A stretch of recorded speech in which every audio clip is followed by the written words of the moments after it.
Good morning, everyone. What an exciting theme we're going to be discussing today together. Oh, by the way, Daniela Bass. Yes. Just wanted to make sure that I still remember my name. I'm doing so many things lately that I'm getting confused a little bit, plus ages, so you can imagine. So Daniela Bass. I'm the director of the Division for Inclusive Social Development in the Department of Economic and Social Affairs. It's a beautiful department because it deals, as I said, with affairs that are related to the economy aspects of our lives, the social aspects of our lives, but also to the environmental dimension. Depending on the environment where we live, our quality of life can be improved or not. And when I say environment, I'm not referring mainly to nature or climate, but I'm referring to the family environment, working environment. When we think about rural areas or urban areas, those are also environments where we spend most of the time of our lives, and so on and so forth. So what happens when, for various reasons, we could find out that we are not able to afford paying the rent temporarily or for a much longer period of time? And what happens if, after a while, we cannot not only afford to pay the rent, not even finding people who might support us and give us a loan or something, and we end up not being able to support neither ourselves nor our children, if we have any children or relatives or parents or so, therefore the family as a whole, and we end up becoming homeless. And what are the reasons why we become homeless? Or what are the reasons that make difficult to find enough money to pay the rent? So these are some of the questions I would like to discuss with you today. And I'm very proud that the United Nations decided to face this issue for the very first time in 75 years. So the role we have here today, not just us speakers, but all those of you who are attending this event, is to really share not only ideas, but good practices. And from your different viewpoints. The division I lead for the department, for the whole United Nations system, is the focal point on youth globally, on older people globally, indigenous peoples globally. What about their environments? When we destroy forests, for instance, where many indigenous tribes are still living, they become homeless. There are many ways of looking at homeless. It's not just a building made with bricks. And what about persons with disabilities? Why? Many of them are homeless, particularly in countries that are still developing, if you wish, or that are still developing social protection floors. So that's another issue we have to look at. Social protection floors allow people to find ways and means to be able either to afford paying the rent and or not to become homeless. Yes, there are a few people who decided to be homeless, or clochard, as you say in French. That's a different story. It is their choice, and that has to be respected. But there aren't those many. The division is also, as I said, the focal point on persons with disabilities, indigenous peoples, youth, older persons, the family, where all these different generations meet, as well as cooperatives that are social enterprises. And social enterprises can play an amazing role in providing the kind of support needed to find solutions not to become homeless or to find homes, dignifying homes, and dignified homes that allows us to pay for the rent. Now, before I move to our speakers, I ask myself, okay, what could, in my case, cause me not to be able to afford paying the rent? I started from there. Well, if I wouldn't have had the privilege to get a proper education and to keep updating my knowledge, life learning process, maybe I would become either, it would be very difficult for me to find a job, not really because I'm a woman, but in some countries it might be, but in my case because of my disability, because most infrastructures are not accessible, are not inclusive. So even though I might be offered a job, I might not be able to accept that job because I won't be able to go to work, either because transportation is not accessible or the building where the job is not accessible. And I'm speaking out here out of experience, okay? It's not theory in my case. I became paraplegic when I was 6 years old, and since then I have been using the wheelchair. So from attending school to find a job, it has been a challenge. But we are tough cookies, aren't we, Victor?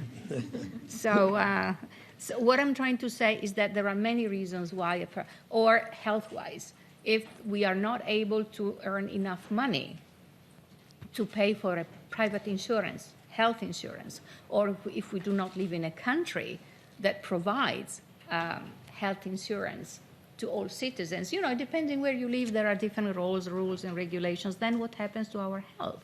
We become sick, we're not able to go to work, we can't earn the money, we cannot pay the rent.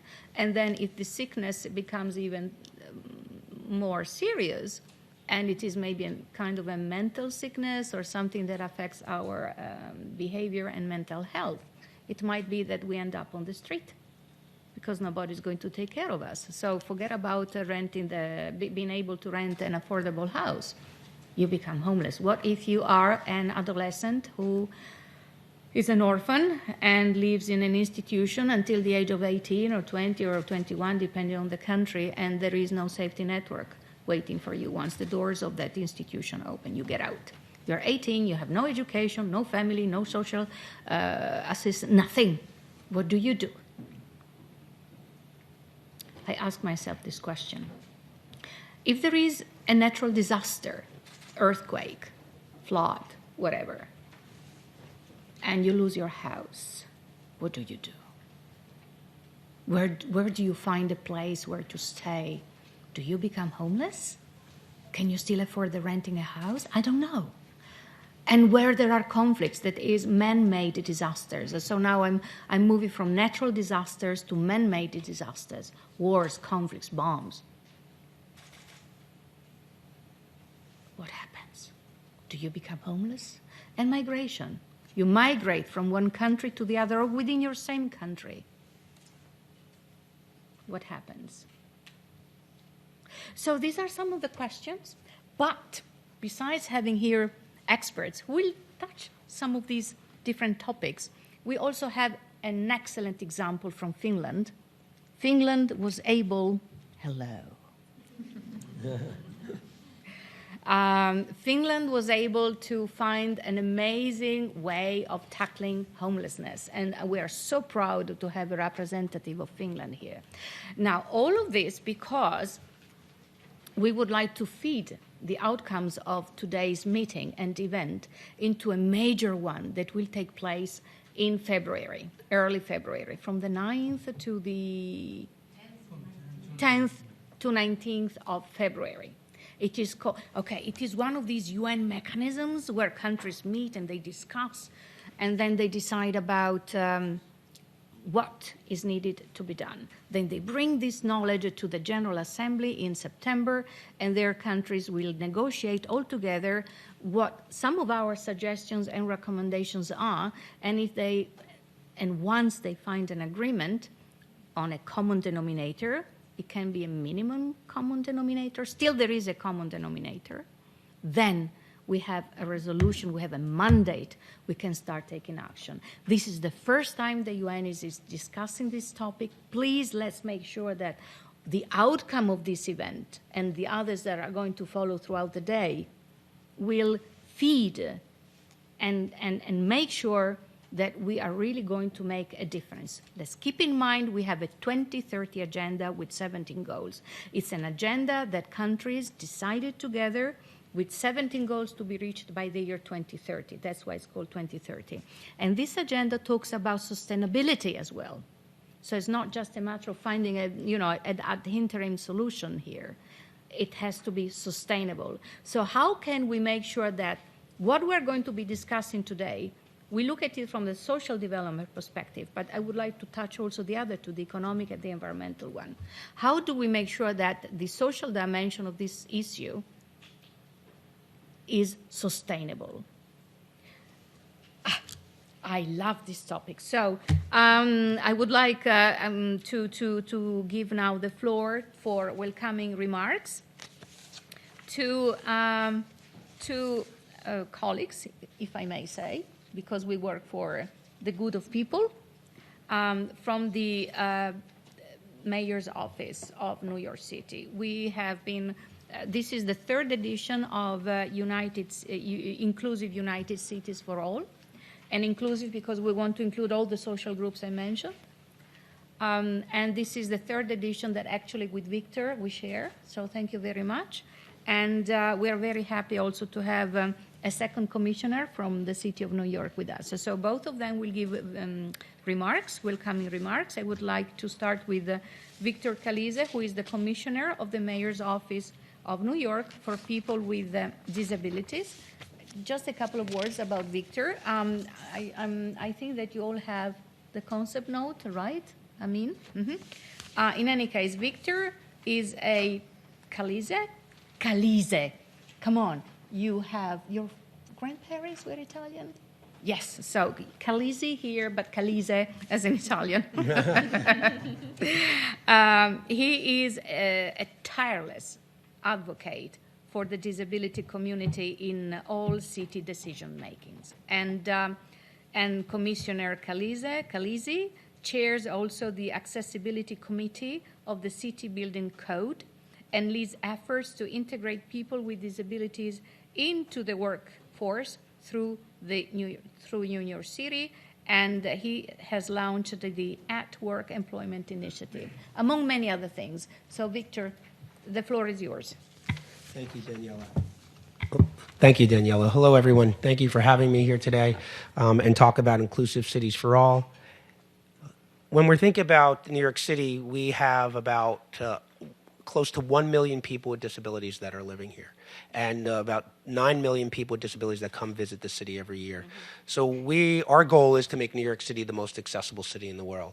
And if you look on our streets lately, you'll see lots of different things that we do for accessibility, like improving our curb cuts, to adding more accessible taxis, to adding affordable housing. And we have a large percentage of people that are homeless on our streets, and a lot of those people that are homeless are people with disabilities. And there's a lot of reasons why those people become homeless. But our goal is to make sure that we care for those people, and we have to ensure that the shelters that are around our city are accessible for people with disabilities. We have a big effort to go through each facility and ensure that accessibility is being met, not only the physical aspect of it, but also the training and the understanding of how to deal with certain types of disabilities that are in those facilities. It's a daunting task, but we're committed to doing that. We, the Mayor's Office of People with Disabilities, have teamed up with social services to ensure that this is happening. We have architects on the ground checking out the facilities, and we're excited that we can be able to do this work to provide people temporary homes. The reality is that 79% of people with disabilities from the working age of 18 to 64 in New York City, that's right, 79%, are jobless. And we have to really change that. And that leads to homelessness in lots of different ways. So we have an initiative called NYC at Work. It's a public-private partnership to employ people with disabilities throughout New York City. We work with companies from big to small, and small businesses, big businesses, to ensure that they understand what it's like to hire a person with this disability, and how it's not just about hiring them because they have a disability, but hiring them because they have the talent. So we prepare people with disabilities for the jobs. We make sure that they are ready to work. We ensure that they're qualified. And in the end, our goal is to make sure that we have real jobs with real pay, with real benefits, so people with disabilities don't become homeless. In conjunction with that, all the new affordable housing that's being built, 7% of it is set aside for people with disabilities, 5% for mobility, and 2% for vision and hearing. Now, affordable housing, the reality of it is that you have to make $24,000 or more in New York to be able to get that. People with disabilities don't make that much because they're jobless. Again, you could see how the importance of work and our initiative, NYC at Work, really ties in to our affordableness. And we have to do this on lots of different levels to ensure that people with disabilities are integrated into society. Now, one of the big initiatives that we have, along with our NYC at Work and our affordable housing, is to understand what's happening around the country. And Citi with an I, Citibank, some of you may know, their community development has funded a program in New York City and throughout the nation to work with 5 cities, San Francisco, Los Angeles, Boston, and Chicago, and to find out what they're doing, number 1, on work, number 2, on financial empowerment, and number 3, on housing. So we are convening, New York City is convening this group and trying to find out what is happening in each of those cities. And once we're going to do a deep dive into each of those initiatives and come up with best practices that we could share across the country that will allow us to provide all the necessary tools for people with disabilities to live a full and functional life in society. Those are the important things that we're doing in the city to ensure that people with disabilities are not homeless and that we have access to jobs and make New York City the most accessible city in the world. Thank you.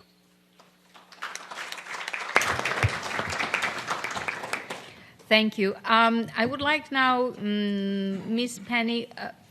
I'm so bad with family names.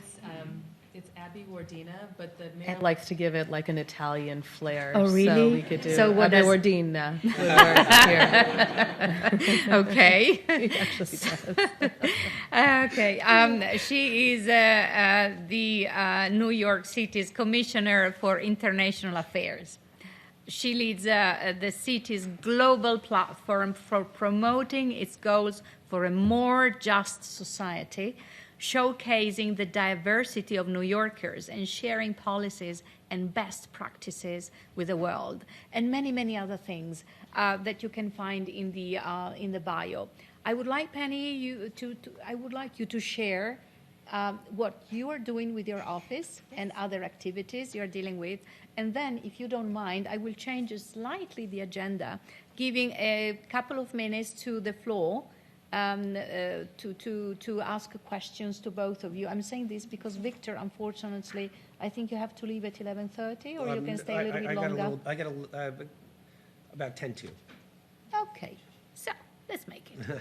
So, Penny, please. Thank you. Excellent. Well, Excellencies and distinguished guests, good morning. It is a pleasure to be here with you today, in particular with one of my favorite commissioners. Daniela, thank you so much for the opportunity. On behalf of Mayor Bill de Blasio, thank you for the opportunity to address you this morning, but really, Happy World Cities Day. What a great opportunity for us to highlight what is both working and what is not, to share best practices. So I'm gonna overlap just a little bit with Victor, but this really is about the reality that what Victor and his agency and his team do. They're implementing policies here in New York City, but the purpose of my office is really to take what they're doing and bring it into the global conversation, amplify what's working, but also figure out best opportunities to exchange best practices. So as many of you know, New York City is home to more than 8 million residents, and the de Blasio administration has spent the last 5 years taking on some of the systemic challenges to urbanization. And I hope that what we talk about, and I look forward to the Q&A, leave you all inspired to keep doing the work that you're doing. Now, as the population of cities around the world continue to grow, ensuring adequate housing has become more crucial than ever to secure a sustainable future for all. And the global goals, the Sustainable Development Goals, particularly SDG 11, speak to the direct truth of this. Simply put, housing is a basic human right. And for New Yorkers, housing is the #1 expense. And Mayor de Blasio, even in his campaign in 2013, recognized the urgency of that. So when he came into his tenureship in 2014, he acknowledged the urgency of this issue and released an ambitious housing plan to create enough affordable housing for 500,000 New Yorkers by 2025. Now, to achieve this, New York City has accelerated the construction and preservation of affordable housing to levels not seen in 30 years here in New York City. In fact, the city has secured more affordable housing in the first 4 years of the de Blasio administration than any comparable period since 1978. And I'm proud to say that our initial efforts proved so successful that we have increased our target, and now our city is committing to creating and preserving 300,000 affordable apartments by 2026, enough housing for 750,000 New Yorkers. And what we're doing is we're sharing our experience, but also learning from cities and states in order to accelerate the impact in our communities. And one of the ways that we have done that through the Mayor's Office for International Affairs is really map our development agenda, which includes affordable housing, which is called One NYC, to the Sustainable Development Goals. We have been working within this context of what we call Global Vision Urban Action for the last 4 years. And last year, in 2018, we created the concept of a voluntary local review. In 2018, during the high-level political forum, New York City became the first city in the world to essentially showcase to the UN, to member states, to other local and regional governments what we are doing in terms of achieving the Sustainable Development Goals, including affordable housing. This year, during the UN General Assembly a couple of weeks ago, we have essentially launched a movement. We have about 25 cities, both domestically and internationally, who have committed to doing a voluntary local review, and that number is growing. We are excited to know that we have everybody from the World Economic Forum to UN Habitat who have come on as partners to ensure that as cities are thinking about the work that they are doing on issues like inclusivity and affordable housing, they also recognize this opportunity through DESA to participate in the voluntary local review. And the reason we have done that is that we know that there is not one fix to any challenge in this era, right? So as we continue to combat the affordability crisis, we have been very intentional about tackling it on different fronts, as well as learning constantly from our colleagues beyond borders. One of the priorities that we have had is we've made reforms to zoning and tax programs that not only incentivize new development, but mandate the inclusion of affordable apartments paid for by the private sector. We have tripled the number of affordable housing set aside for households earning below the poverty line in New York City, which is $25,000. And to lower the risk of eviction, we have strengthened tenant protections and provided free lawyers to low-income New Yorkers being harassed by landlords. So we've really bolstered our rent freeze programs for seniors, people with disabilities, so that our fellow New Yorkers can stay in the neighborhoods they love.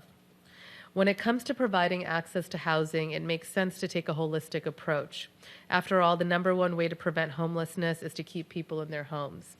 So if we all want to live up to the ideals of the Sustainable Development Goals, we hope that you will use tools like the voluntary local review to share best practices. It is very important that we as cities flex our collective power to ensure that no one is left behind. Thank you again for having me today. Thank you. And I really thank both of you. You see how wonderful it is, international and domestic working together. That's exactly what we want to do here at the United Nations when we give this space to have this kind of dialogues and conversations. Hopefully, next year, we will be better off in terms of financial constraints. We're going through a moment of austerity here in the United Nations. I'm saying this because next year, to be really inclusive, I hope we will have the financial means, or maybe we will have some donors who will provide the financial means to have this event with the sign language and also with whatever it is required for visually impaired people in case we show images or movies for them to appreciate what we are doing and saying. So we are getting there. We are aware of that. We're getting there. So apologies for those who cannot benefit of this conversation today. 2 urgent questions, if any. None. So, yes, please, ma'am. Okay, good morning, everybody. My name is Benedina Uzo. I'm a Nigerian. I represent Asabe Shehu Yaradua Foundation. I'm homeless. And I'm proud to be homeless because I became homeless to help the homeless of this country. When I heard what is going on in the shelters, how they're abusing the people, taking their money, raping them, all sorts of things. Even if they are dead, they're burying them without name tag. I started from Florida. Now I'm back in New York. I want to know what you can do because it is not fair. We are 20 or 12 in one room and disabled being abused. And we heard that all the shelters are mentally disturbed institutions. I'm not mentally disturbed. Why should I be among the mentally disturbed people? And why should we suffer what somebody else, is suffering out there? We need just a room to call our own place and continue our life. But they say no, 3 months is the law for any homeless to stay in the system and get a room, permanent room. But no, because the money you are paying is so beautiful, $4,000 a day per head in a lousy little small bed and 20 in a room. They won't let nobody go. Okay? So I really appreciate me being here today, and I will appreciate it if you all can help me solve this problem so I can stop being homeless, because I'm tired already. But I enjoyed it. And God bless you all that are contributing and doing the best to make sure that things are in order in America and outside the world. I'm not talking about here alone, home and abroad. Thank you all. Stay blessed. Thank you. This is exactly what we need to understand. We're not talking here theory. We're talking about real life. So thank you for bringing this to our attention once more. Thank you. So we might proceed then with the second part of this event, and we are moving to the panel and the panelists. In order, we might start maybe with Leila Farha. Hello, Leila. And we want to greet her for her wonderful message that she has recorded for us. Leilani Farha, she is the UN Special Rapporteur on Adequate Housing. And let's see what, in her role as a Special Rapporteur, she can share with us. Leilani is the world's top watchdog on housing. And she set out to give more strength to the idea that housing is a social good and not an asset or a commodity. And in the role as UN Special Rapporteur on the rights to adequate housing since 2014, Farha has presented reports to the United Nations on homelessness, the connection between housing and life itself, and the treatment of housing as a commodity and its consequences for people who are poor as well as in the middle class. Thank you. I'm Leilani Farha, the UN Special Rapporteur on the Right to Housing. I'm sorry I'm not able to be with you at this event for World Cities Day and this session on Inclusive Cities for All, Affordable Housing and Homelessness.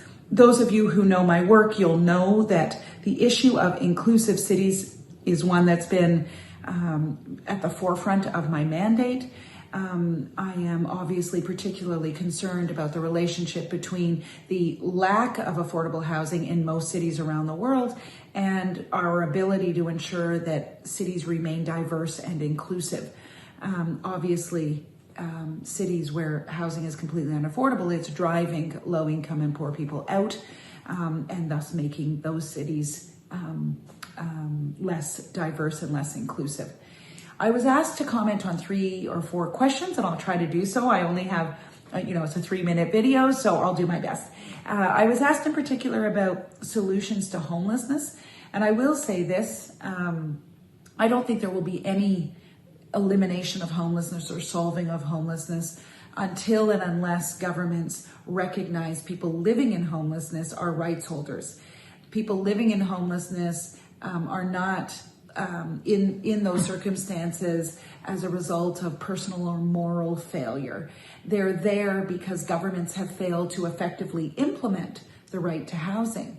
And as rights holders, they have a reasonable expectation that their governments will implement their human rights and not deny them their human rights. And so governments have accountability under international human rights law to ensure everyone has access to adequate and affordable and secure housing. And governments have to figure out how they're going to do that and ensure that populations do not fall into homelessness, that no populations fall into homelessness. And the second thing I'd say about eliminating homelessness is it's absolutely essential that governments recognize that the financialization of housing, that is the over-commodification of housing that's happening in cities around the world, is a real driver of inequality in cities. It's a driver of housing inequality. And it's really making cities unlivable for, a huge portion of populations, anyone living in low income or in poverty. And until that's addressed, and regulated as a human rights issue, I don't see cities becoming more inclusive. I was also asked about the role of cities in addressing homelessness and affordable housing. And obviously cities have a very important role to play. Cities, like national level governments, have international human rights obligations. And so they are accountable to their people. And even where cities lack resources and capacity, I think there's a lot of things cities can be doing. I think that they could be passing inclusionary zoning laws which mandate that any new buildings must include social housing as well as housing for families, as well as affordable housing for those who are low income and working. I think cities could harness their land resources and be very selective about when they sell off land, who they're selling it off to. Are they ensuring that housing is being treated as a social good when they sell their lands? Or better yet, don't sell lands and really build housing, residential housing, and treat it as a social good. There's many other things, and cities really are starting to lead the way in this regard. There's many cities around the world doing very interesting things. So I'm putting a lot of stock in cities, but of course, this has to be coordinated with national level government. We're not going to get anywhere if there isn't good coordination between different levels of government. And the last question I was asked was about the various actors who should be involved in preventing homelessness. Well, I think obviously I've said that governments have international human rights obligations, so the primary responsibility is on them. I do think that private actors have human rights responsibilities as well, and need to be really ensuring that none of their practices are contributing to homelessness and unaffordable housing. In fact, the opposite. Business enterprises should be really working to ensure that everything they do contributes to the enjoyment of human rights in cities. So I'm going to leave it there. That's a bit of a challenge to the private sector, the real estate sector, and developers and investors. And I wish you all the luck in your deliberations, and I look forward to hearing about them. Thanks so much. Well, thank you to you.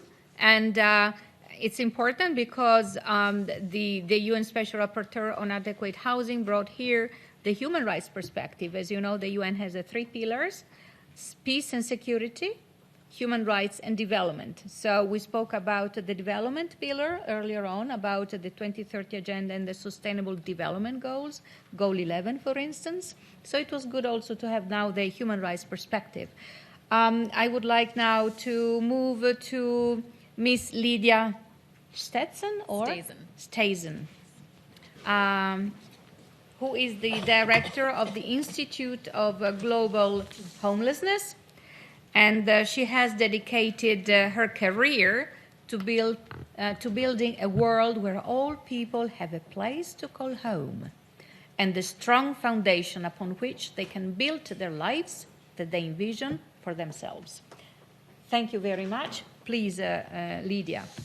Thank you so much for having me this morning. Great to be in one of the world's greatest cities on World Cities Day. Particularly happy to leave my city of Chicago, Illinois, where it is in fact snowing today.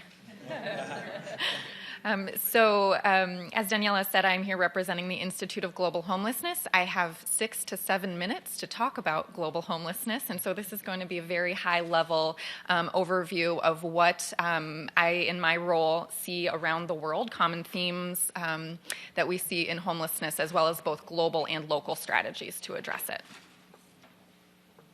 Let's see if I can get this to work. So just really quickly about IGH. So our mission is to see global homelessness reduced around the world. And we have a primary focus on raising the urgency of serving people who are literally living on the street. We have a couple of primary strategies that we're working on in order to see that vision come to fruition. So the first thing that we do is we build sector leadership, knowledge, and connections through a variety of tactics. But really making sure that knowledge, best practices, effective practices aren't having to be recreated in every single community around the world, but that we're able to kind of scale and see those best practices at a faster level to catalyze progress. Our second strategy is around bridging research to practice. We know the very busy schedules of people who are serving those who are experiencing homelessness. They don't necessarily have the time in their day to read 120 pages of research and understand the minute field level changes that they need to make in order to achieve those greater outcomes. And so we try to translate that for them and come up with very easy to implement solutions. And so we're doing that through our A Place to Call Home initiative, where we have had 13 cities sign on to work with us. And we have facilitated goal setting, strategic planning, and are providing sort of regular implementation support to help those cities see progress on the goals that they set. Our cohort runs through the end of 2020, and we are already learning some really interesting things about global homelessness and what it will take to see reductions. So we were founded in 2015, so we're only 5 years old. We're a joint initiative of DePaul University, a major academic center in Chicago, Illinois, and DePaul International, which is a direct service organization serving people who are homeless in, I think, 8 different countries. And so again, you see that IGH's role is really to connect the academic learning with the on-the-street services to people who are experiencing homelessness. So just a quick map of the 13 cities that we're working with. We really selected a diverse cohort that represents, most of the continents, except for Antarctica, where there's not a high prevalence of homelessness. We're a little bit heavy, we understand, on sort of the global north. But again, that's we have a representative sample of many different cities around the world. So just a quick overview, we know that homelessness occurs in all communities in all countries. The best estimate is that 100 million people around the world are experiencing homelessness. And I asterisk that because these counts all use various definitions and various methodologies, so we are not comparing apples to apples. What we do see, regardless of what city is reporting, we see that it is disproportionately affecting people who are living at intersections of various social issues. So poverty, race or minority status. So So, for example, in Australia, people who are Aboriginal experience homelessness at higher rates. So it doesn't matter, what your country's sort of marginalized peoples are, they're overly represented in homelessness. Gender and sexual orientation, disabilities, physical health concerns, mental health concerns, past trauma, veteran status. Again, these are the themes we see around the world. So what are some global strategies that this body can think about in terms of effectively addressing homelessness? So one is there is a lot of academic debate around definitions of homelessness. People say all the time, we can't define it, it looks different in every country. That is true, but that academic debate keeps us from feeling the urgency of addressing it. And so I believe that if we can incorporate some common language into United Nations resolutions, documents, we will be able to point to that as a globally accepted, inclusive definition of homelessness. Along with that is aligning measurement and clear methodologies of how we are counting people who are experiencing homelessness. And I deliberately didn't use bullets. I deliberately used the numbers 1, 2, and 3 because they have to go in that order. So first we need to agree on this inclusive framework. Out of that, we need to be regularly counting people who fall into those categories of homelessness. And then once we have a handle on the scope of homelessness, we can start to set some specific measurable goals to prevent and reduce the occurrence of homelessness. So moving from the globe, actually I popped up a framework that IGH has worked on a couple of years ago. This draws on several different typologies of homelessness, but again, we have worked on this framework to be as inclusive as possible to represent as many different manifestations of homelessness around the world. And we've piloted this in our cities around the world so that when we go into a city, they can point on this framework and tell us this is what homelessness means here. Then we have a common understanding and we can begin to put strategies together with them. So moving from the global to the local, homelessness truly is a loss of community. And so what we coach our cities through is that the solution has to then come from the community. We have to restore community back to the people who have lost it. And so what that takes is the entire community rising up and saying this is not acceptable. No matter what our sector is, if we are business, if we are healthcare, we feel a responsibility and a duty to be ending this issue in our community. And so it takes a shift from a charity mindset to a justice and to a complex problem-solving mindset. It has to be more than handing out the soup. That's a very important part of it, but that is not going to end homelessness.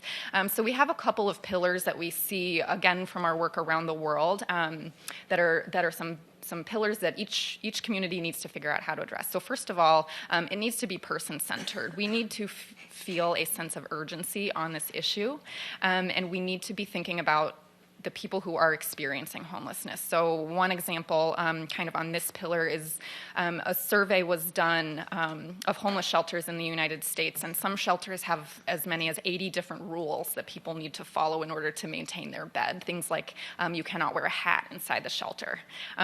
Very well-intentioned rule at some point, I'm sure, but how are we creating extra levels of bureaucracy that force people who are experiencing a trauma to continue to self-advocate? We're making it harder for people. So having a person-centered approach to this is the number one most important pillar.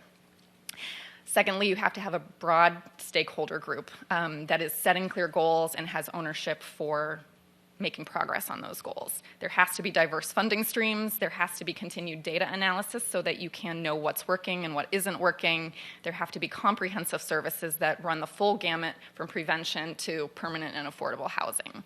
And then you have to have a really flexible housing system that runs everywhere from shelters to housing first programs to vouchers, other types of public and social housing, fair market rent. And the system needs to be flexible so that it can expand and contract to serve the needs that your data is watching you overcome. A PowerPoint slide makes it look really easy. It's very complex work, but again, from our seat working in many different countries, those are some of the themes that we are actively coaching our cities to work through. Well, thank you. I think we are all going to benefit of your studies. So I hope you took notes. I also took a few for questions that will follow later on. And then, another complicated name, but I'll do my best. Mr. Juha Kakinen? Thank I'm you. sorry, there's no Italian version of my name. No, there is. Kakinen sounds very Italian to me now. He is the chief executive of the Y Foundation, an experienced and passionate developer of innovative housing solutions to homeless people and the social housing.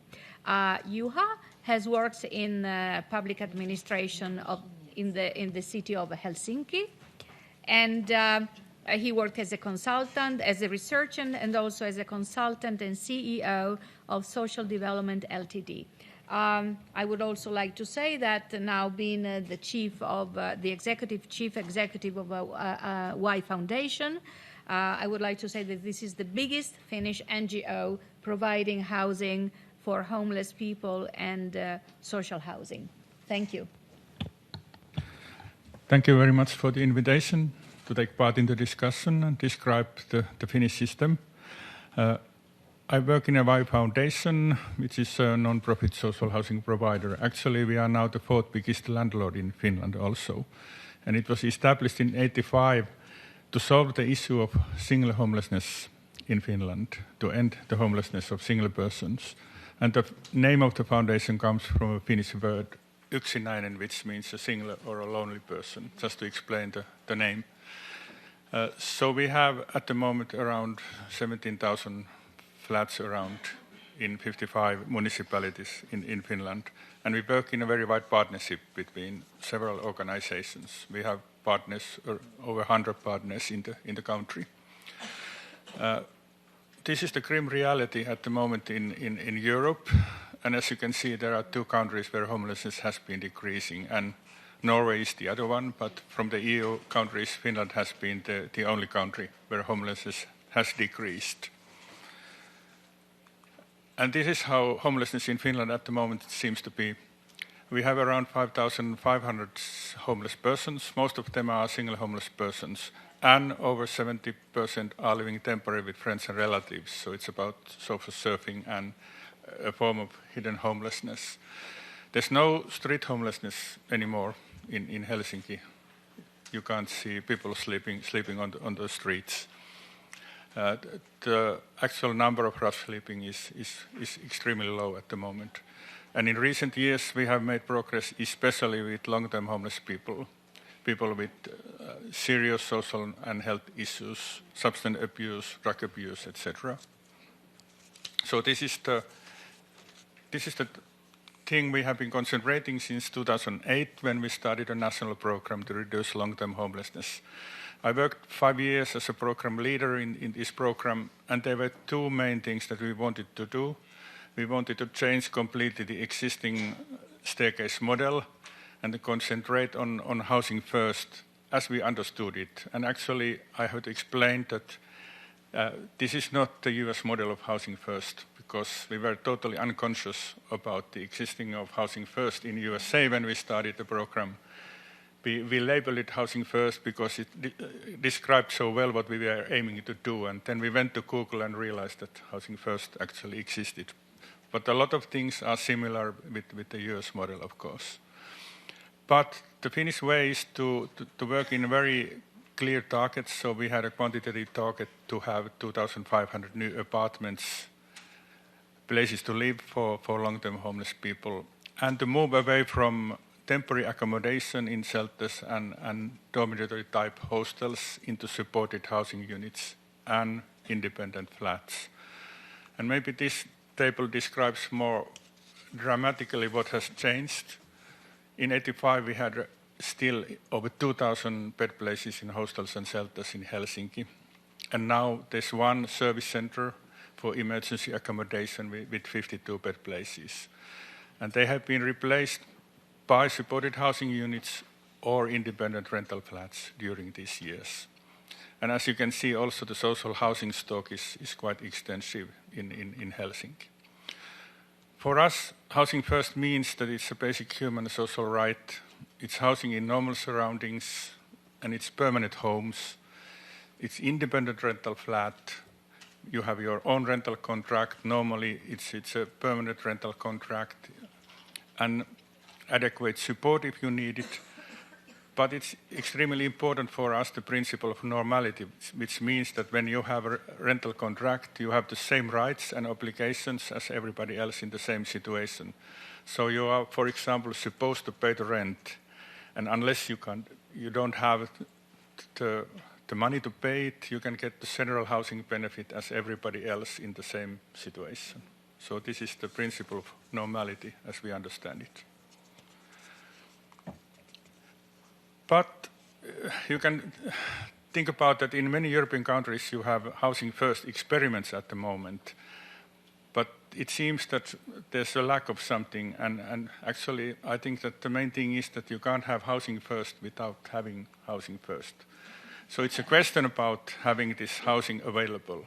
And my colleagues in many countries say that of course we would upscale housing first, but we don't have the housing. So this is the issue to be solved. And there are different ways.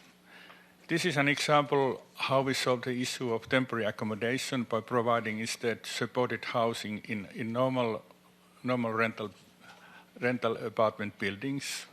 Väinölä supported housing unit with 33 apartments. It was built by Wow Foundation. It's leased to the city of Espoo, and they make the rental contracts with the tenants. And the support is provided by Salvation Army, which is, by the way, at the moment one of the most progressive organizations in Finland working with homeless people, providing work rehabilitation, for example. And the change, how they have changed their way to work is a good example that it's possible to change the way how you work with homeless people. The role of affordable social housing, you can get evidence from other countries also. This is from an Australian study with a very wide empirical data which proves that it's a very strong protective factor reducing the risk of homelessness to have affordable social housing available. And in Finland it means that in each new housing area there are at least 25% affordable social housing which the quality is exactly the same as in the private market, but the rent level is, yes. An example what it can be, this is social housing building where we have part of it is reserved for low-income musicians in Finland, and I can assure you that there are hundreds of those. The recipe how to end homelessness, I think that it's housing first, and it's to move away from temporary to accommodation to permanent housing solution. And it means that this is the minimum common denominator if you want to end homelessness, to have a home instead of shelter. And I would say that the idea is to end homelessness. This is the only goal that you can have. You have to work to end homelessness. And our present government has decided that within the next 8 years, homelessness in Finland will be completely eradicated. Wow. And I think that this may sound simple and clear because it is. It's a question about human value, human rights, and political will, and doing things instead of talking about doing things. And most of all, it's a question about human dignity, I think. As George Orwell already said, that either we all live in a decent world or nobody does. Thank you.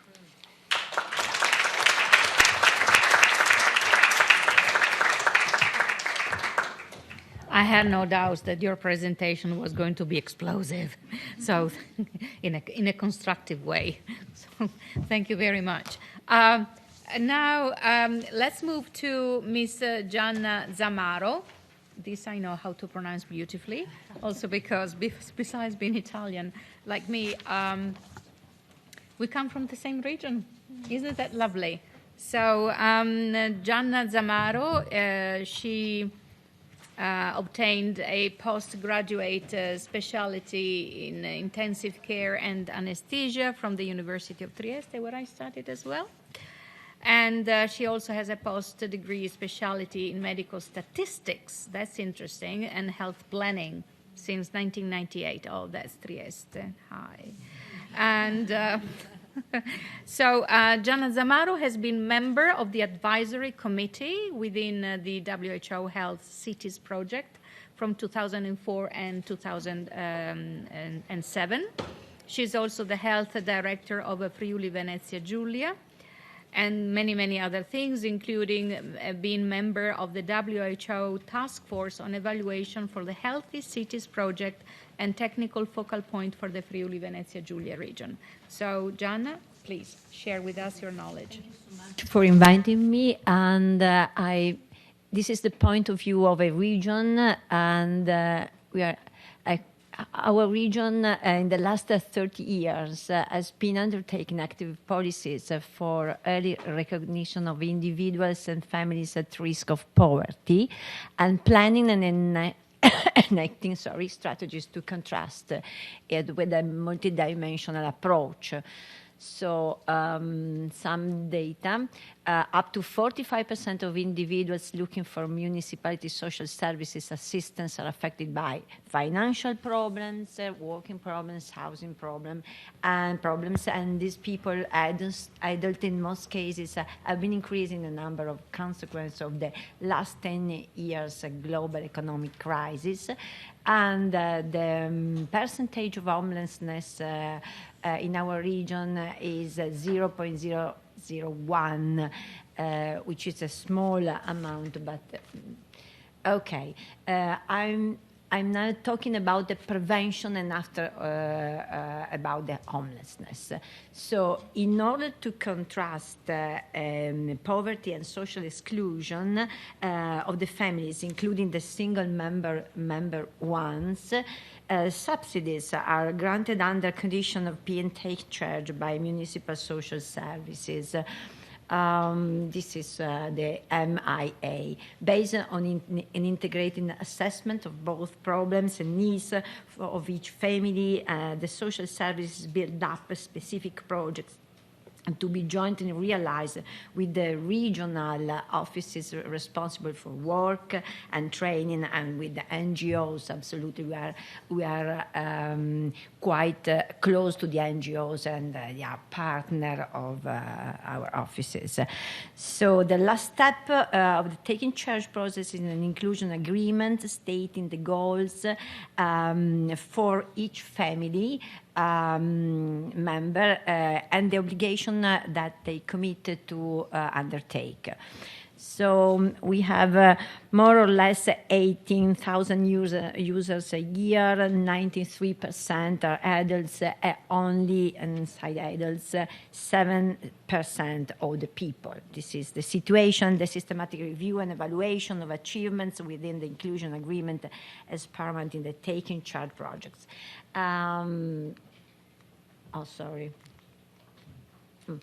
This is the process of the MIA. So we, on the left, taking charge with an integrating approach and the path, education, training, job placement, social inclusion, collaboration with NGOs, strong collaboration with an inclusion agreement, and after the economic support measures such as social card, reduction of rental fees, economic contributes, and so on.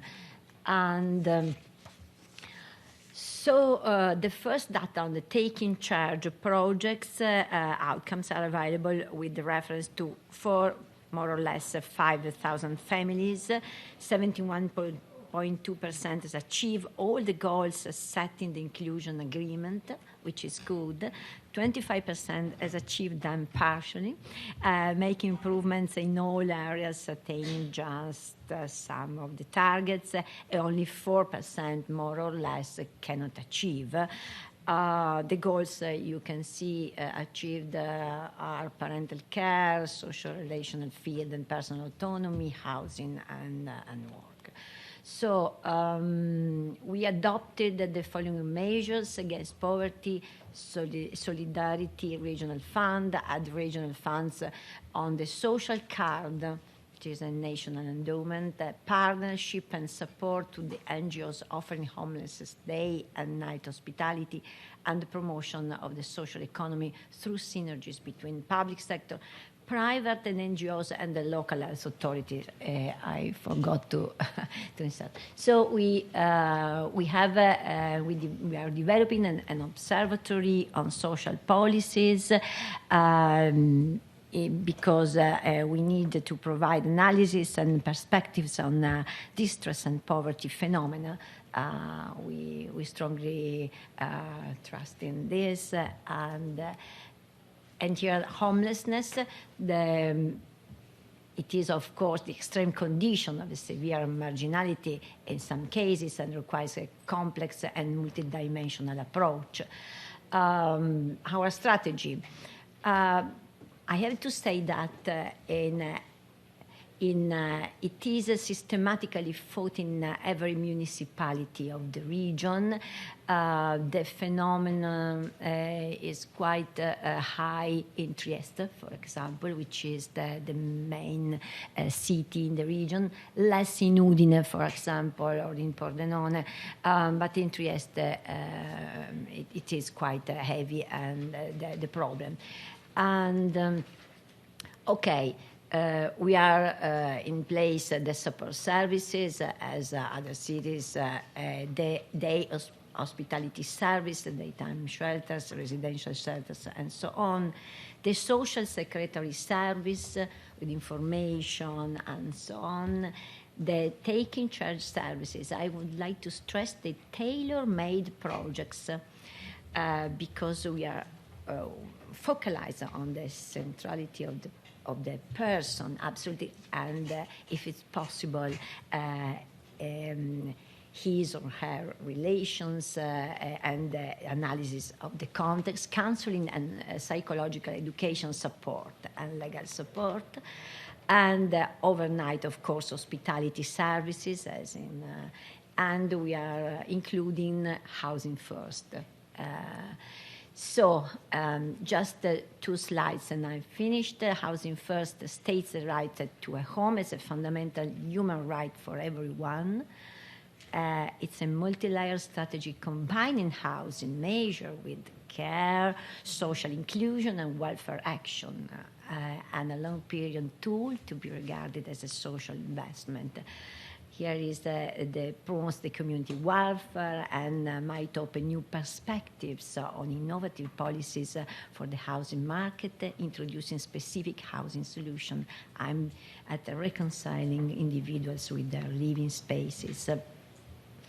And so we are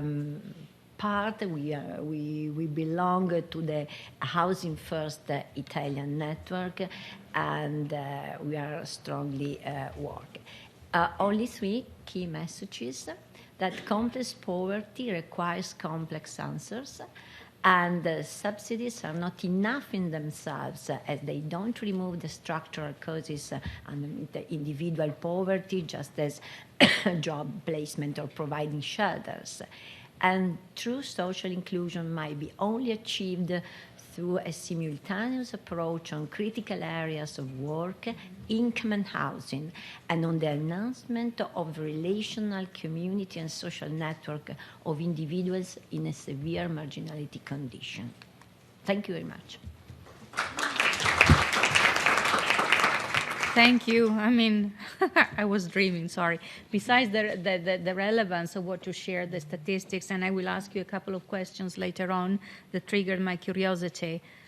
But you saw there the sea and then the Alps where we go skiing in wintertime. It's a beautiful region, close parenthesis. And now, this is going to be also a very interesting contribution to the conversation we're having today. And I would like to ask Miss Ruth Moati. How is it going to be pronounced? Thank you. She's a youth. She's a youth. So maybe I have the wrong... Well, so I introduced you also the youth, and that later on, after you, there will be other youth actually who will share with us some thoughts. I think that they come as delegates or representatives from Qatar. So, no, from the Emirates. Don't make this mistake. It is as if somebody was saying that, that I'm French instead of Italian, so apologies. With all respect for French people. Apologies. That's it, the Valdimira Gracia. How do you pronounce? Grassano, you see? Italiano. A director of the leadership school from the state of Paraná government, Brazil. We do have quite good relationships, I have to say, with Brazil and with the state of Paraná as well. And I know that the state of Paraná actually is building up a very strong network among municipalities and mayors. Yes. So I would like to know from you, what is the experience in the Paraná government on homelessness and affordable housing? Thank you. Thank you. Okay, thank you for this opportunity. In fact, I'm not prepared to speak in English, so my friend Guilherme will do it for me, okay? We shall give to you 8 minutes because of the translation. Okay, thank you. Thank you.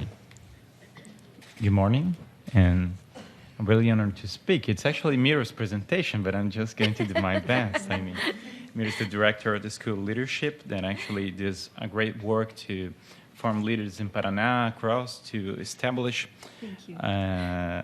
a good thinking in long-term thinking among leadership in the state of Paraná. And so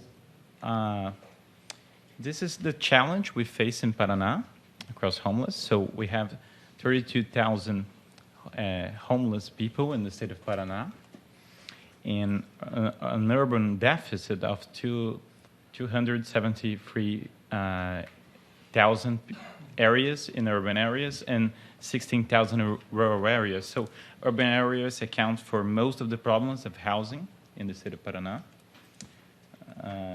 And 70% of people in the city of Curitiba, which is the largest city in Paraná, 70% of the homeless come from other cities. So actually we're dealing in Paraná with a nationwide problem of housing. And Paraná, of course, receives a lot of people from other states. So actually, to deal with the problem of housing, it's not just, when I used to work at federal government, I was National Secretary of Youth, I already dealt with these problems of housing. And actually, the variables are not just cost versus, so actually, we have houses that cost less are not actually the best always. So we had a huge problem in the federal government of people who left the houses built by the government because the houses were too close to each other, they had too much of a small space, and people couldn't access medical facilities, education. They couldn't do that because of transportation, access to those services. So, for instance, the elderly, you have to actually make health facilities closer because the elderly are not going to take, for themselves, walk long distances. So if those variables are not taken into account, people actually leave the houses. They don't take. So we end up expending more money, and the results are worse. So actually, better housing leads to better results. So it costs more, but it leads to better results. So green areas in housing, access to education. So we're shifting the paradigm in Paraná, so to take into account families and trust in community. So we're working with centers of reference for homeless people. So the centers of where they can have access to healthcare, to hygiene, to better food. Our new housing programs are taking into account green areas, access to services. We're taking into account this. Wait, yeah. We have hosting units, so units focus on the elderly.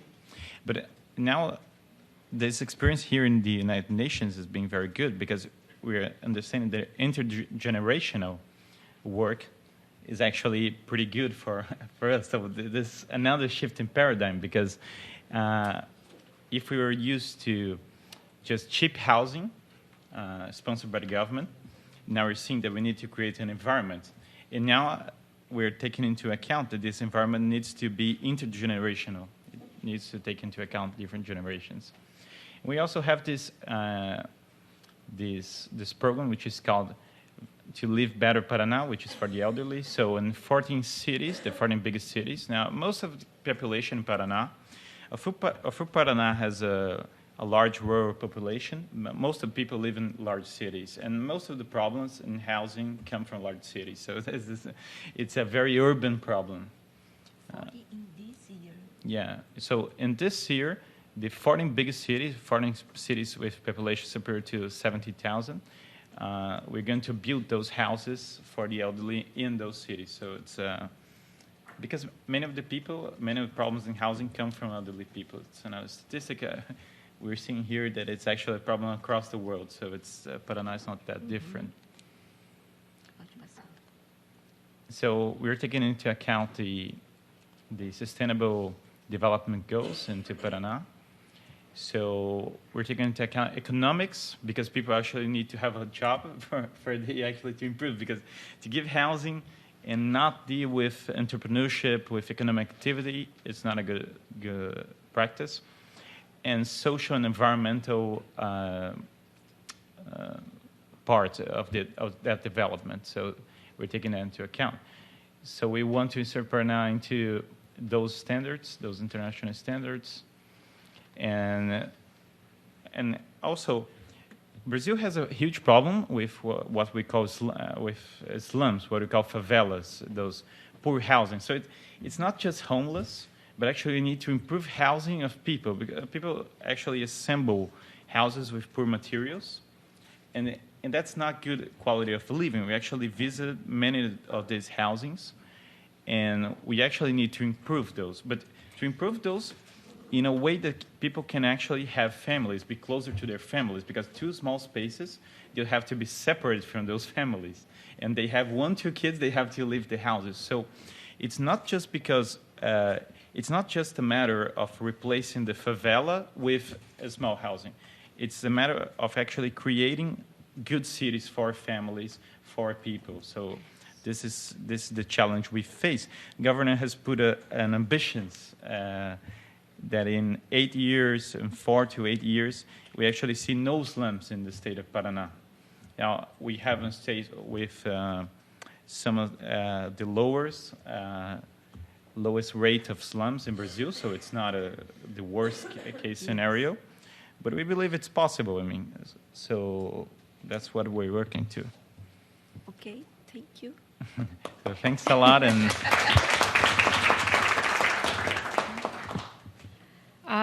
other very good examples of what can be done and some already pragmatic results that we can bring to the table maybe next February during the Commission for Social Development to show how we all in our different roles are promoting the acceleration of the Sustainable Development Goals. And in this case is SDG 1, poverty, eliminating poverty or reducing poverty.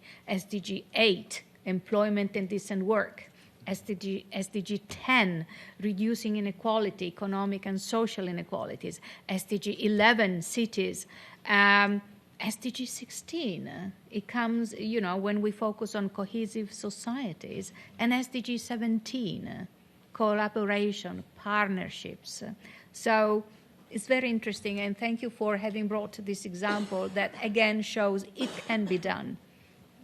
I would like now to move to a younger person, and allow me to say that the youth of yesterday right now has shared policies and approaches to the youth of today. And I would like to ask the youth of today to talk to the youth of tomorrow. Okay? So I would be very interested to hear now from Ruth Moati, who is the Israelis youth delegate to the 74th General Assembly of the United Nations, to share your experience. You have so far done so many things, from serving the army to focusing on the agricultural areas and dimensions of work, to also supporting and providing legal assistance to underprivileged people. So many initiatives for being so young, at least from my perspective. And I would like also to underline the fact that you are dedicated to strengthening Israelis' youth involvement in the achievement of the 2030 Agenda and the 17 goals,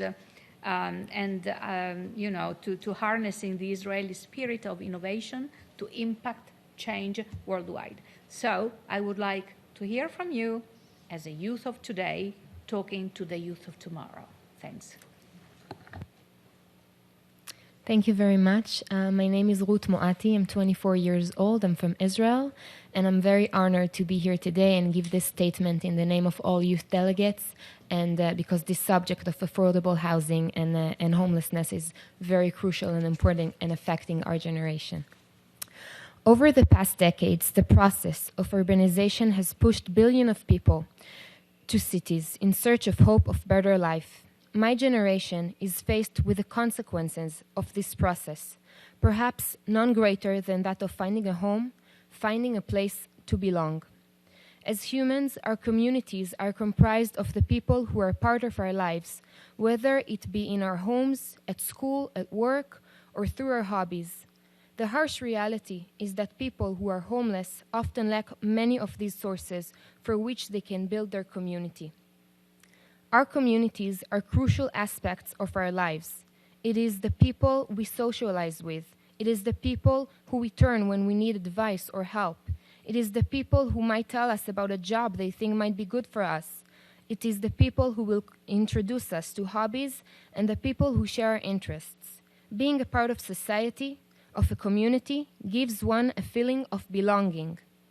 Not having a community can lead to a sense of despair, because there is no one around you to help you. Such a feeling of despair is a problem for many members of my generation who leave their communities to find work in urban areas. They come to new cities and do not know anyone. If they have a problem, they have no one to turn to. This is the result of what we call the social problems of urbanization. Whereas the number of affordable housing units, the physical problem of urbanization, is a problem that the public sector is better equipped to solve.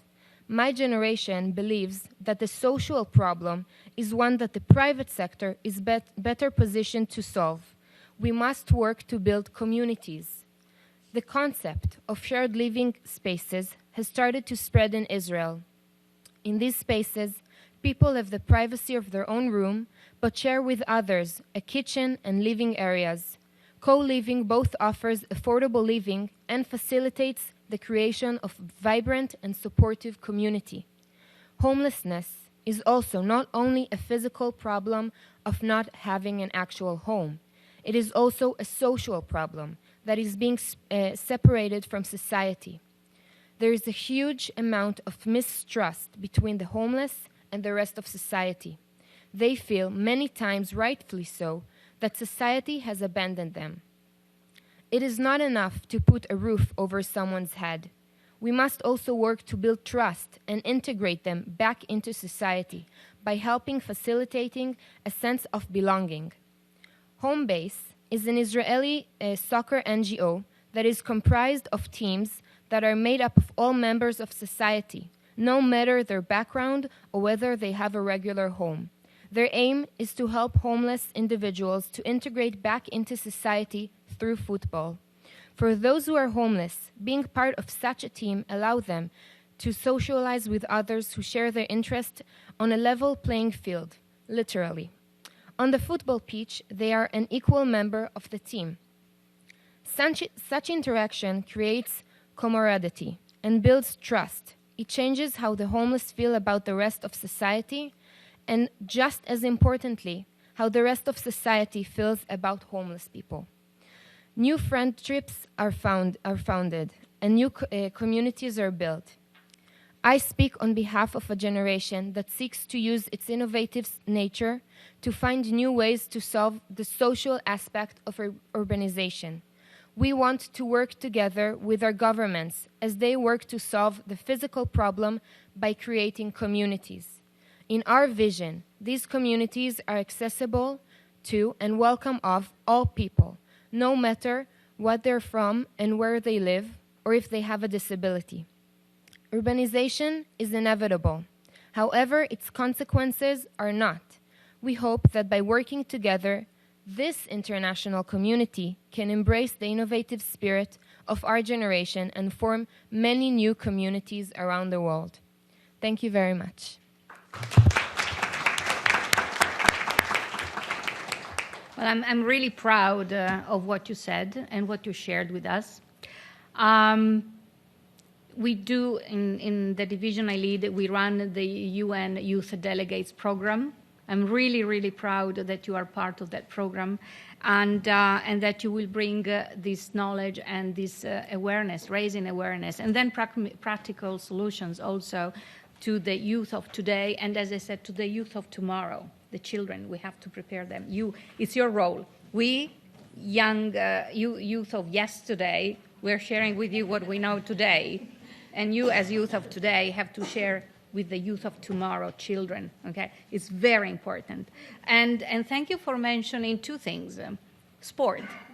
I forgot to say that the division I lead has also the honor for the whole UN system globally to be the focal point on sport for development and peace. So we can do a lot about that.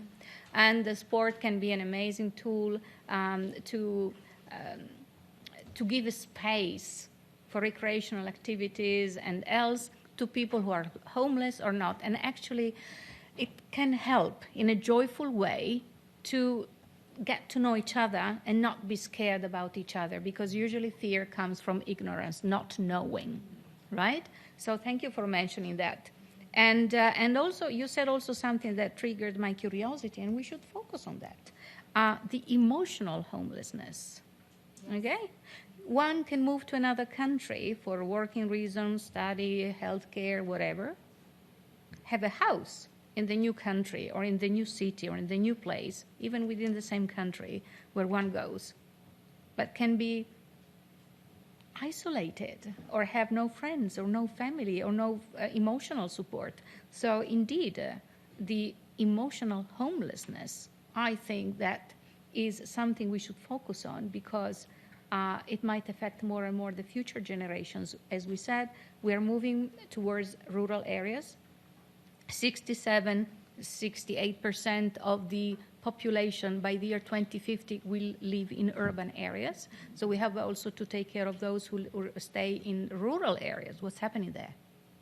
And we will live more and more in cities that might have a completely different shape and social structure than the one we know now. So we have to make sure that we don't feel emotionally homeless, because that can bring to so many different kinds of sicknesses, mental and emotional, psychological. I don't want to go any further, but my imagination is running fast right now, so we have to prevent that as well. Thank you so much. And now, talking about the youth of today, talking to the youth of yesterday, because we are still here, so we can still contribute, and the youth of tomorrow. I would like to ask the representative of the Emirates, where I'm going to be in Dubai on the 13th of this month, by the way, about sports. Sorry? That's a very good time to visit. Right? UAE, yes. Yeah, the weather is getting perfect right now. Yes, so if you can introduce yourself, and I consider you to be a discussant in this event, and share with us your thoughts. Thank you. Thank you so much. My name is Mariam Bilhol, and I'm one of the United Arab Emirates youth delegates, and I have my colleague Ahmed as well at the back of the room, the other youth delegate. Yes. We are both members of a non-profit organization called With Hope in the UAE, and it aims to raise awareness on mental health. And as we heard from the various experts on the panel, that homelessness is indeed very closely linked with mental health and the effects it can have. So our input here today is to share our best practices that we bring from back home, preventative measures that have been taken to tackle this challenge through different tools. So first of all, I'll be speaking about housing programs. So in the UAE, we have the Sheikh Zayed housing program and the Mohammed bin Rashid housing establishments, which are examples of our government's efforts in providing appropriate housing to the nationals in country. So what our government decided to do is to have like a national umbrella that brings together all the tools that can contribute to ensuring that every national in the country does have appropriate housing. And it provides services related to housing, such as granting residential plots, governmental houses, ready houses, maintaining and extending the current houses, and giving housing loans as per the policies and international regulations. The second point that I'd like to focus on is noting that victims of violence, if the country didn't take appropriate measures, can end up in the streets. So we have a shelter in the UAE that operates as a non-profit organization, and it deals with women and children that are victims of domestic violence, child abuse, and human trafficking. It offers victims immediate protection and support services in accordance with international human rights obligation, in addition to safe housing and rehabilitation services. So this is what we would like to bring to the table here today, and we thank you for sharing your best practices from around the world, and we hope to continue to learn from one another. Thank you. Thank you. Another important contribution. We ran a little bit late, but I think that we can have around 10 or 15 minutes at our disposal for besides listening very patiently, but now it's also the time for those who have spoken so far to listen to you. And let's engage in a conversation here. And then once we leave the room, I do hope that we will have bilateral, trilaterals, whatever. We promote a lot multilateralism here more than bilateralism. So Amin is coming to me with, oh, yes, I know. I will skip lunch. Doesn't matter. So I prefer to be here and have a conversation. So come on, let's start the conversation here. Do you mind if I ask a couple of questions? Right. Thanks. Burning questions. Yes. To Jannat Zamaro. You said that you shared with us these policies against poverty that have been issued in the region of Friuli, Venezia Giulia. I was just curious to know when they were issued. And the other question I wanted to, so when they have been adopted, since I don't remember the date. And then you said, there is kind of a, besides the city of Trieste, but from the slides you showed, there is a slight percentage of homeless people in the region. I would like to ask you why Trieste is not as well off as the other cities, if the mayors or the rules in that city are different than the other cities in the region, and who are the homeless people? Older people, migrants, who are they? Okay, thank you for the questions. I begin with the last one. Why Trieste more than the other cities in the region? Because Trieste is quite bigger than the others, and the family network is less representative than in the other places.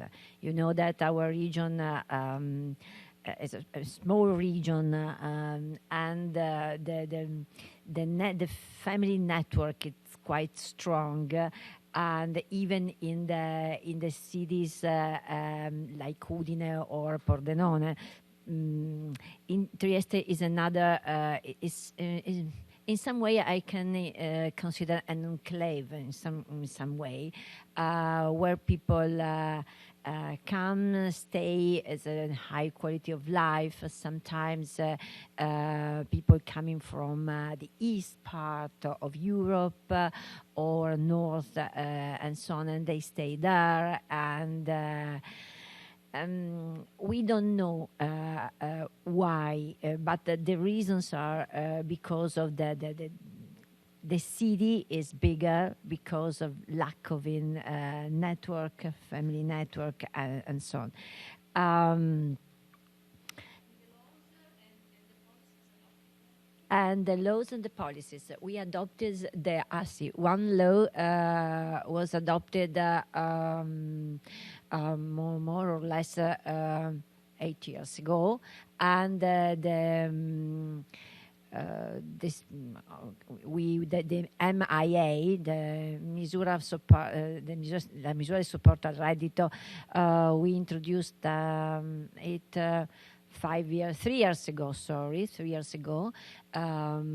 We put a lot of millions of euros just to help families and people living alone to avoid and to fight poverty, because we strongly believe in prevention. Thank you. And then the other question, and then I really wait for others to ask questions. It was, I think Ruth mentioned sport, yes. I was wondering here, yes, sport. But then also our colleagues from Paraná actually spoke about homelessness, affordable housing, and entrepreneurship. You used entrepreneurship. So I would be interested in knowing what could be the role of youth entrepreneurs in providing solutions or else to find ways to overcome homelessness or affordable housing. For instance, in Paraná, we have thank you. For instance, in Paraná, we have NGOs. Usually young people are behind those NGOs to reform slum houses. So this is a big part. And many people are, young people especially, they are investing in, because usually when we think of housing in Brazil, we have these huge companies of housing, these huge construction companies. But actually today, these small NGOs, people, they are reforming houses. And also I used to be the coordinator of entrepreneurship in the state, and we had a program to incentivize entrepreneurship among poor populations. So it's a two-way, I guess. One way is to strengthen entrepreneurs in the housing area, that work with housing area and so forth. And the other way is to sponsor entrepreneurship among populations that live in bad housing, or they can start their own business, because we would like that every single state-sponsored housing initiative had economic activity. So because it would improve a lot more. So green areas and economic activity in every single state-sponsored housing. So this is the idea. Thank you. You're welcome. Yes, sir.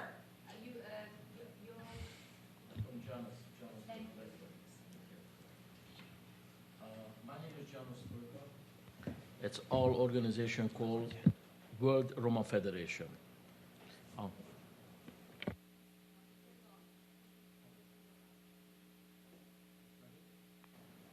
Thank you.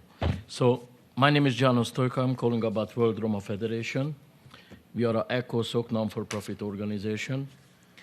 Actually, we represent for Roma people around the world. Like our peoples is usually for social is very behind to the life, actually for the economic system all over. And usually we also looking for a solution for our people, because the homeless things for our peoples is extremely terrible.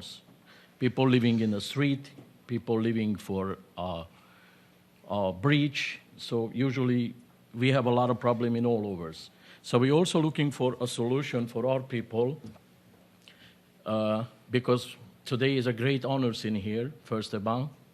The paneling is really, really interesting for our people because we're also looking for a solution for the people, how we're going to be able to get affordable home for our peoples too. We have a couple ideas. We also do a lot of research, actually, which one is the better way to be integrate for our peoples, because most of them are people, for the Roma people, the number one problem is for the rural area. So usually the space, the living condition, the housing and developing. So usually we also looking for a solution. I hear a lot of good ideas in here, which one is really, really value for us. And thank you for here. Well, thank you. Back in Italy, when I was working for the Minister of Foreign, the Council of the presidency of the Council of Ministers in Italy, I was also working in areas related to social affairs, etc., and we were also focusing on Roma, which is an issue that we are also facing in Italy and in Europe. And I recall another time when I went to Africa, North Africa, I spoke to some nomads. I mean, those are also groups that migrate, and in the Sahara Desert. And I remember they brought that to my attention, and they said, "We migrate. That's who we are." But nowadays there are borders everywhere. We don't have a passport, so if we want our children to attend school, while we migrate, our children are not allowed to. We don't know what to do. If we need health care, we don't know what to do because we have no passport. This is we are nomads. So even though they migrate and move in the Sahara Desert, other Roma, if I think of Europe, they move not in the Sahara Desert, they move among countries and regions, but definitely, since we are talking about rural urban planning and urban planning, I think that you brought up a very interesting topic here to make sure that also Roma people or nomads or wherever, there is a space that they consider home for the time that they are going to be in that area of the world. Thank you. Please.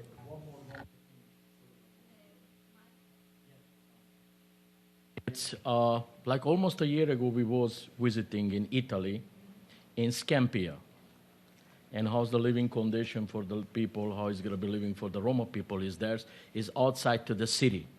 And I like to meet for, let me see, for Miss Gianna there. Yeah, Mrs. Gianna Zamaro.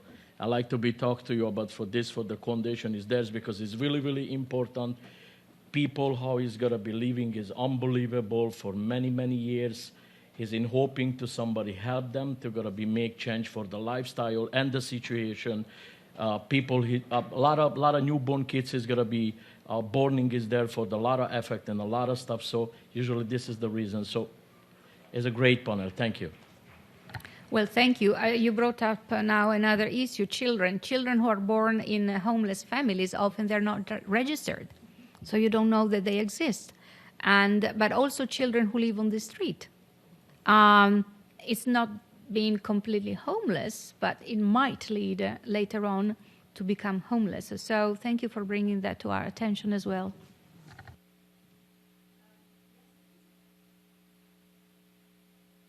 Yes. Hi, my name is Philippe de Corto of UN Habitat, and of course housing is at the core of our mandate and our work. And we have a housing at the center approach, which is very closely linked to housing first, of course, as introduced by some of the speakers.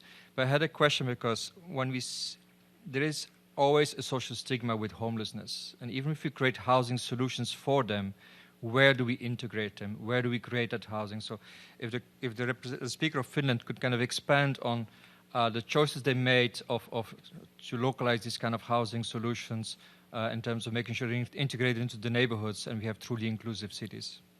I want to thank you very much. With UN Habitat, we have an amazing relationship. This year, we organized, thanks to UN Habitat, a very important expert group meeting in preparation for the Commission on Social Development next year on homelessness and affordable housing. And this is actually the United Nations Cities Day, right? That is a mandate of UN Habitat. Since 3 years, we have this inclusive United Cities for All. And this year, definitely, we want to contribute to what UN Habitat has been organizing throughout the day. Thank you so much. Please. In Finland, we have a common policy that in each new housing area, there's always at least 25% social housing. So the issue is to provide normal housing in normal surroundings. There are no special areas for homeless people. Homeless people are living among other people. And for example, Y Foundation, we have around 6,000 flats that we have bought from the private market, individual flats, and homeless people are living in these flats among other people. I think this is extremely important to have this social housing as a ready social mix. And for that reason, in the Finnish social housing, which is meant for people with low incomes, there are no actual income ceilings, which makes also it's possible to have a social mix within the social housing. I thank you all. Keep the conversation outside of this room. There will be another event at 1:15, organized by the World Family Organization together with our division, the Division for Inclusive Social Development. In which room, Amina? In this very same room. So if you want to come back, you have about 30 minutes to have a drink, eat something, wash your hands, and network. Thank you.